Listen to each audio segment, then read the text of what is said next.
All right, let's get this show started.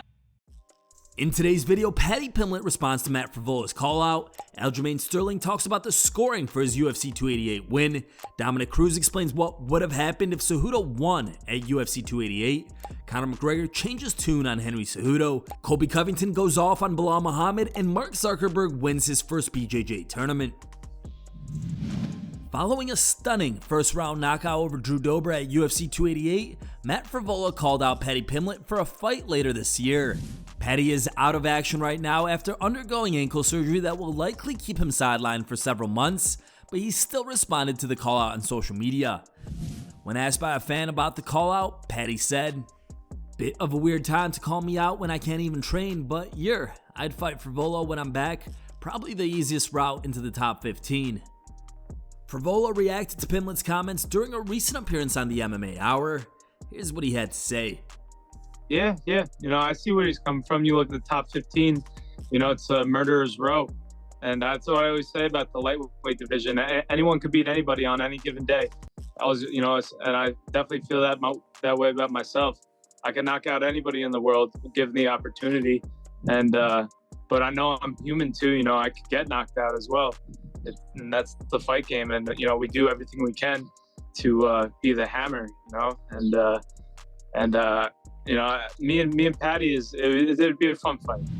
In an interview with Jimmy Smith on Unlocking the Cage, Aljamain Sterling discussed the scoring for his win against Henry Cejudo and explained why he deserved the W at UFC 288.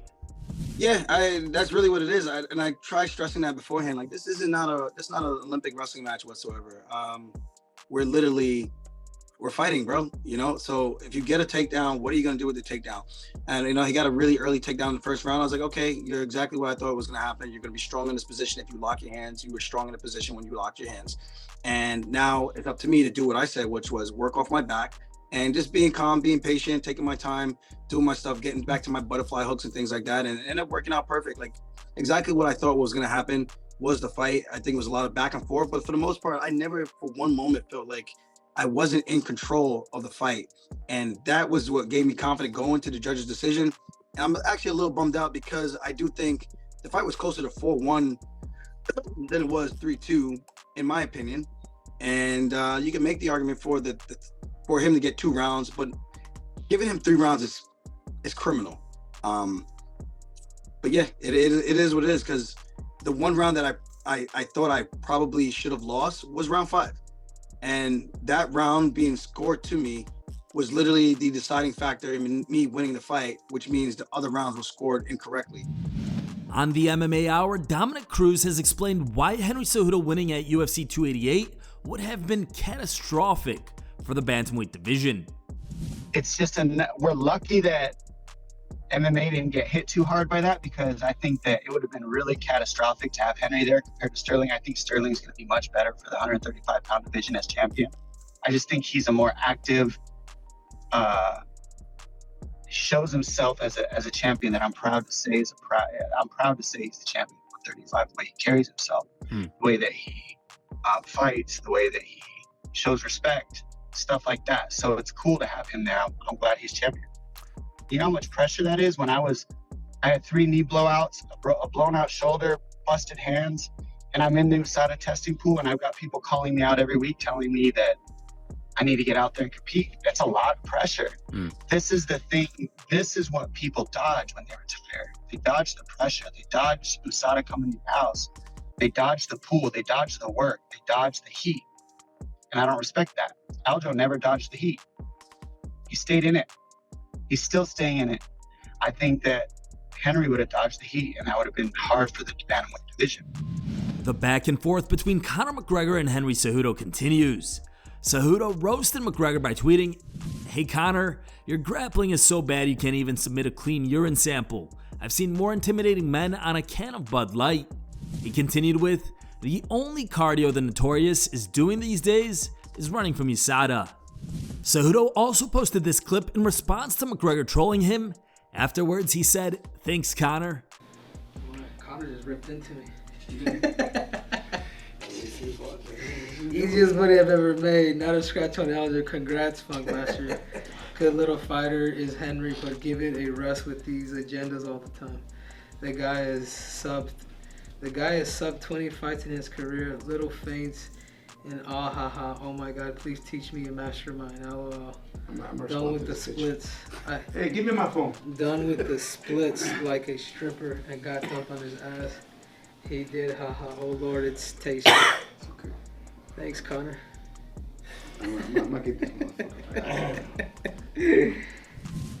To which McGregor replied, "My pleasure. Good fight. Dust it off and come back. God bless." It also looks like Cejudo doesn't plan on retiring just yet, as he called out Dvalishvili for UFC Boston. He tweeted, "This shit is far from over. Dana White, I want Dvalishvili's head on a plate. Hashtag UFC Boston."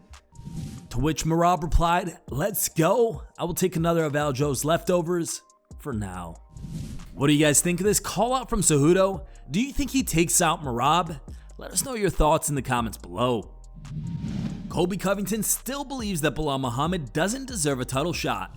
Covington discussed the subject in a recent interview with Submission Radio, where he slammed his potential future opponent as a racist. He said, "They were fighting for nothing at UFC 288. You think he's going to sit out until early 2024 because this title fight's getting pushed back to later in the year, fall, winter, so. You think he's just going to sit out? He has that type of star power to sit out and call his shots? No, he's going to have to fight again, and rightfully so, when he makes racist comments. They're just trying to get rid of that racist. Remember the racist? Belal Muhammad. It's disgusting, man. Belal is a racist. The fact that he said that I earned something on the color of my skin because I'm white? No, nobody earns. That's disgusting. They could ever look at someone and point fingers and judge because of the color of my skin. That's clear racism." Belal responded to Colby's comments by tweeting, "Lawyers can't help you with what I will do to you in that cage." He followed up with, "It's hilarious that Colby is still number 2. Over the weekend, Mark Zuckerberg has competed in his first Brazilian Jiu-Jitsu tournament and even took home some medals. The 38-year-old billionaire touted his gold and silver medal wins on social media after testing himself against other competitors at the BJJ tour stop near Silicon Valley in California. He wrote, "Competed in my first Jiu-Jitsu tournament and won some medals for the Guerrilla Jiu-Jitsu team. Thanks to Dave Camarillo, Kai Wu, Intense One for training me." And here's a clip from one of Zuckerberg's BJJ matches.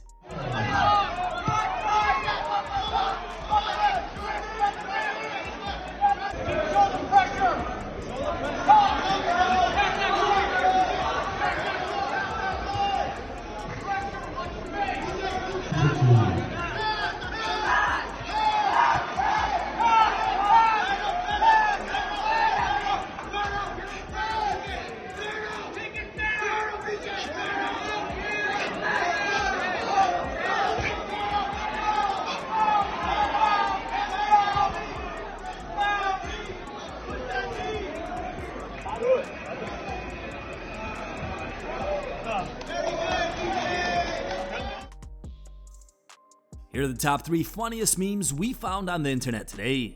Third place was found over Facebook and was posted by a user named Robert. Our second place pick was found over Reddit and was posted by a user named The MMA Hose. And our top pick of the day was found over Facebook and was posted by a user named UFC Kink.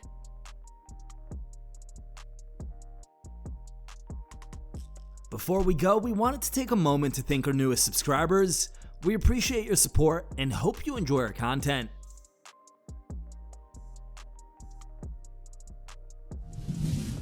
Thank you guys for watching. If you liked the video, please leave a like and subscribe to our channel to keep up with the latest MMA news.